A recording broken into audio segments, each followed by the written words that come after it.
कक्षा 7 प्रश्नावली 4.1 सरल समीकरण। इसमें पहला सवाल है समीकरण संतुष्ट होते हैं या नहीं। जैसा कि मैंने बताया था समीकरणों में एक चर मान होता है, एक अचर मान होता है। यानी कि x वगैरह इनको कहते हैं ना, इनको कहते हैं चर मान। क्या कहते हैं? चर।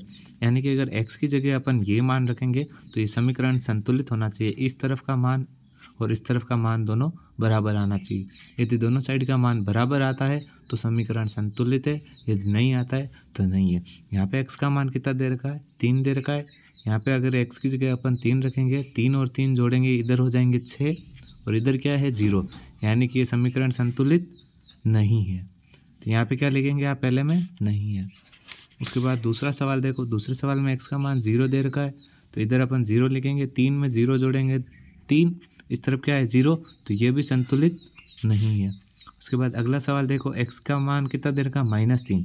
ये अगर अपन यहाँ रखेंगे, एक हो जाएगा -3, एक हो जाएगा +3, इस तरफ 0। यानी कि +3 और -3 आपस में कट जाएंगे तो इधर भी क्या आ जाएगा?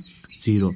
क्या आ जाएगा? 0। और इस तरफ भी क्या है? 0। यानी कि ये समीकरण संतुलित है, हाँ लिखना। उसके बाद अगला सवाल देखो, x - 7 = 1 है। x का मान 7 दे रखा है। यदि अपन 7 में से 7 घटाएंगे तो इधर क्या आ जाएगा? 0 आएगा। लेकिन इधर क्या है? 1। तो ये समीकरण संतुलित है? नहीं है। उसके बाद अगला सवाल, x का मान 8 दे रखा है तो 8 में से यदि 7 जाएंगे तो 1 बचेगा और इस तरफ भी कितना है? 1। यानी कि ये समीकरण संतुलित है। उसके बाद अगला देखो, 5x = 25। यानी कि किसी भी संख्या के साथ यदि कोई XYZ लिखा हुआ है तो इसका मतलब है वो उस मान से गुणा हो रहे हैं। यानी x का मान 5 से दे रखा है तो 5 को किससे गुणा करेंगे? सॉरी, ये x का मान 8 दे रखा है तो 8 को किससे गुणा करेंगे? 5। तो 8 पंजे 40 हो जाएंगे और इस तरफ कितने हैं? 25। क्या ये दोनों बराबर है? नहीं है। तो ये भी समीकरण संतुलित नहीं होगा। उसके बाद अगला देखो, 5x = 25। यानी x का मान 5 दे रखा है तो 5 को 5 से गुणा किया, कितने आ गए?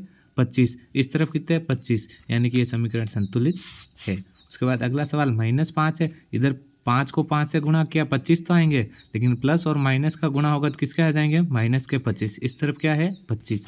यानी कि ये भी समीकरण संतुलित नहीं है। उसके बाद m/3 है। यानी ऊपर अगर कोई भी मान लिखा हुआ है, नीचे संख्या का अर्थ क्या होता है? भाग जाएगा। यानी कि m की जगह कितना लिखना है? -6। नीचे भाग किसका देंगे? 3 का। 3 का भाग 6 में देंगे, 2 तो आएंगे, लेकिन किसके आएंगे? -2। क्या -2 और +2 बराबर होते हैं? नहीं। तो ये भी समीकरण संतुलित नहीं है। उसके बाद अगला सवाल देखो, m/3 = 2। m का मान 0 लिखना। 0 में यदि 3 का भाग देंगे तो 0 ही आएगा और इस तरफ क्या है? 2। क्या ये दोनों संतुलित है? नहीं। तो इसमें भी क्या लिखेंगे? नहीं। उसके बाद m = 3/2। m का मान 6 दे रखा है। 6 में यदि 3 का भाग देंगे तो क्या आएंगे? 2। और दूसरी तरफ कितना दे रखा है? 2। यानी कि दोनों तरफ मान बराबर है। यानी कि ये समीकरण संतुलित है। इसी प्रकार से ये आपको समझाने के लिए था। इसमें आपको समीकरण में सिर्फ मान रख के देखना था, आ रहा है। यदि इस तरफ का लेफ्ट हैंड साइड का मान LHS का मान RHS से बराबर है तो समीकरण संतुलित है। उसके बाद अगला सवाल है, इसमें भी अपन को मान दे रखे, सब इस मान को अपन को सवाल में रखना है और देखना है। जैसे n + 5 = 19 दे रखा है तो n की जगह कितना लिखना? 1। क्या अपन 1 और 5 को जोड़ेंगे तो बराबर कितने आ जाएंगे? 19। 1 और 5 कितने होते हैं? 6। इस तरफ कितने हैं? 19। क्या बराबर है? नहीं है। ये क्या हो जाएंगे? नहीं है। अगला सवाल, 7n। यानी कि n 7 से गुणा हो रहा है। n का मान कितना दे रखा? -2 दे रखा। प्लस कितने करना है? 5 = 19। 7 दूनी 14, किसके? माइनस के। ये बच गए 5 = 19। 14 में से प्लस के 5 माइनस, ये माइनस के बड़े तो प्लस माइनस माइनस हो जाएगा। तो 14 में से 5 गए तो माइनस के 9, इधर 19। क्या ये बराबर है? नहीं है। बराबर क्या है? नहीं है। दूसरे सवाल में आपको ये हल भी लिखना पड़ेगा।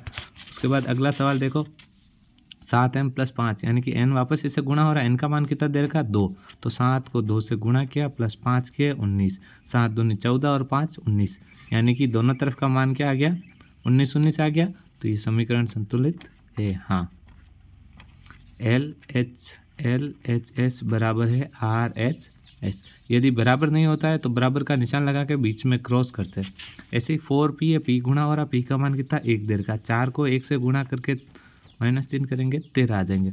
तो 4 एकम 4 और 4 में से 3 गए तो 1 बचा। इस तरफ कितने है? 13। क्या दोनों बराबर है? नहीं है। बराबर नहीं है। डी में भी नहीं है।